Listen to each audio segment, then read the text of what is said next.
వరద ప్రభావిత ప్రాంతాల్లో కేంద్ర మంత్రులు పర్యటించారు. ఖమ్మం, పాలేరు, మధిర ప్రాంతాల్లో కేంద్ర మంత్రులు శివరాజ్ సింగ్ చౌహాన్, బండి సంజయ్, రాష్ట్ర ఉప ముఖ్యమంత్రి బట్టి విక్రమార్క ఏరియల్ సర్వే నిర్వహించారు. పాలేరులో వరద పరిస్థితిపై ఏర్పాటు చేసిన చిత్ర ప్రదర్శనను తిలకించారు. అనంతరం నిర్వహించిన ముఖాముఖిలో రైతులు భావోద్వేగానికి గురయ్యారు.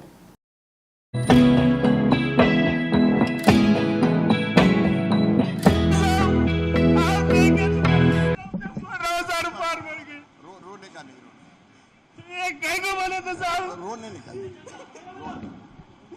मिलकर करेंगे ना हम सब लोग मिलकर करेंगे, रोना नहीं। मट्टी आ गई तो सब आ गया। ఆవులు, గేదెలు, మోటార్లు, పైప్ లైన్లు మాకంటూ ఏం మిగలలేదు సార్. ఏ రైతుకు సహాయం చేద్దామన్నా తోటి రైతు కూడా చేసే పరిస్థితి లేదు సార్.